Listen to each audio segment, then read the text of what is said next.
Who's a criminal defense attorney at Tully and Weiss. Joseph, thank you so much for joining us this morning. Thank you so much for having me. All right, so based on where things stand right now, we just mentioned the jury's been out for 7 days. You've been kind of keeping an eye on this trial. What is standing out to you right now as we wait for this possible verdict to come in?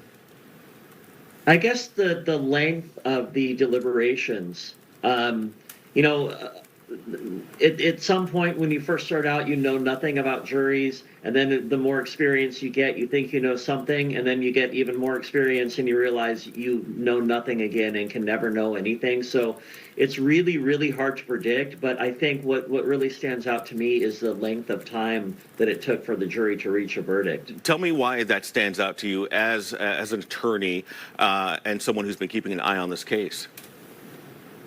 Well, it means that the jury was debating for a long time. They didn't jump to any conclusion. I think that it might signal a compromise, that there were some people on the jury that weren't willing to budge on both sides, and maybe they reached a compromise.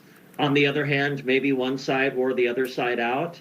There are a lot of facts, and in different cities and different times and different areas, this might have been a quick verdict for guilty. I think the prosecution has a better case than the defense, but the legal standard is reasonable doubt. So the defense does not have to be perfect; it just has to raise doubt that is reasonable in the mind of the jurors.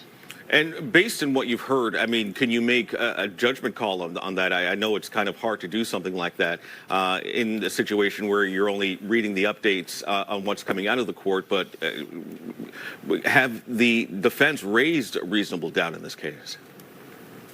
That will be up to the jury. It is impossible to predict. I think that they had an argument.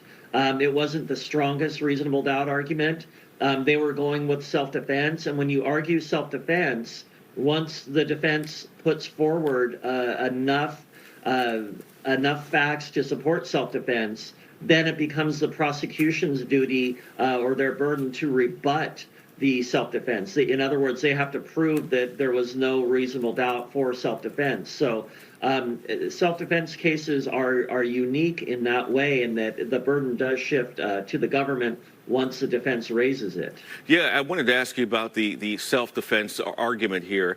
Is this a defense that is usually a strong type of defense, depending on the evidence that you have to show that you were defending yourself in a case?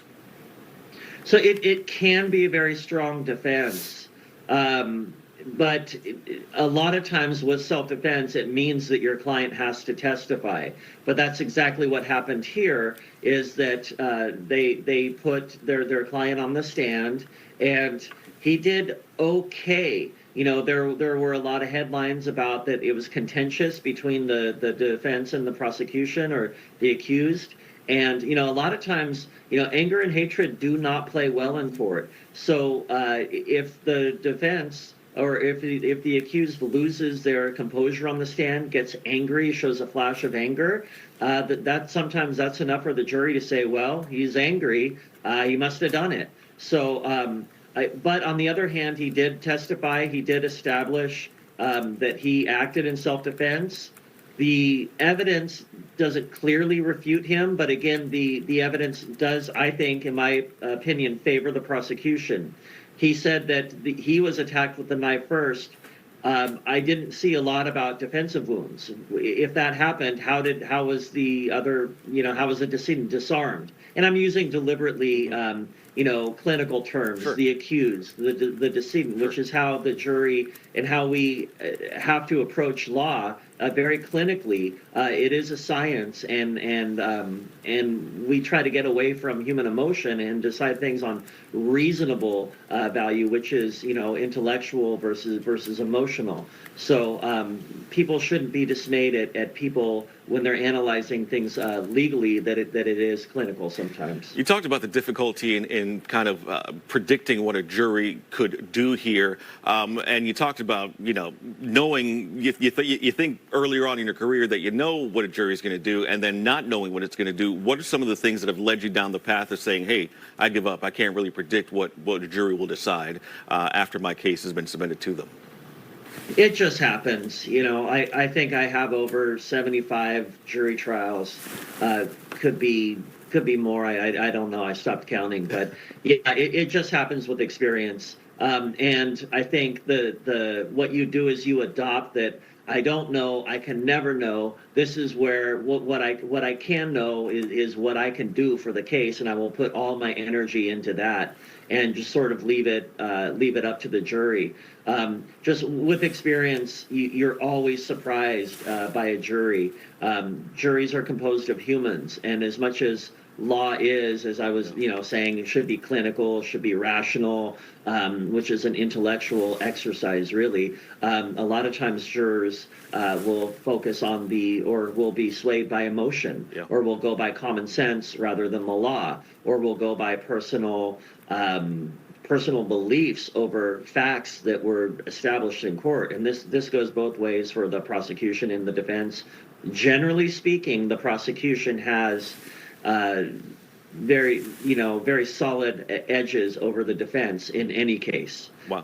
The defense is always, I believe, sort of behind the eight ball in that situation. But the legal standard of proof beyond a reasonable doubt, and the burden being on the government to prove their case beyond a reasonable doubt. And in order to do that, they have to prove every element of the charge and every fact necessary to support every element beyond a reasonable doubt. And so that always gives at least some kind of room for the defense to argue. Joseph, I wonder if you could break down shortly for me. First-degree murder, this is what many could potentially face there. First-degree murder, lesser charge of manslaughter, or innocent by reason of self-defense. What do all three of those mean, and what is the degree of punishment for each of those offenses? Sure. So I think there'd be a first-degree murder, which is 25 to life. I'm going to add there's a second-degree murder. A first-degree murder is malice aforethought, premeditation. You think about things, you reflect on it, and still choose to go ahead and commit a murder. That's first-degree, 25 to life. Second-degree murder is 15 to life, and that is it's not malice aforethought. It's no time to reflect. It's just it's murder. But not first-degree murder. Mm-hmm. Then there would go into voluntary manslaughter, which is, I think, the defense tried to establish that, which is the classic example of voluntary manslaughter is heat of passion. Someone comes home and finds their spouse in bed with someone else. You pull out a gun and shoot them. That's classic voluntary manslaughter. And I believe that is 3, 4, and 10. I'm not sure what the triad is on that, but it's actually a determinant term, meaning that your date when you're getting out of prison, versus second degree and first degree, you never know when you're going to get out. It's up to the parole board after 15 years or 25 years. But voluntary is a set amount of years, and the judge can choose between small, medium, and large, basically. And then, as you brought up, there is a complete acquittal, which is if the jury finds that there was self-defense, then they would acquit, and the accused walks out of the courtroom and goes on about their lives. Gotcha. All right. So those are some of the things that we're waiting on right now. We are just seeing just a moment ago in the live picture we had up just a moment ago. The folks outside the courtroom are heading in right now. Things are start to get underway. These are the live pictures outside the courtroom in the hallway of the Hall of Justice in San Francisco, where the jury will be gathering here at any moment to decide the potential fate of Nemo Momeni, accused of killing Cash App founder Bob Lee last year. Joseph Tully, criminal defense attorney with Tully and Weiss. We appreciate your insight into this. Thank you so much. And more specifically from this live camera that we saw at first the attorneys walking in, family members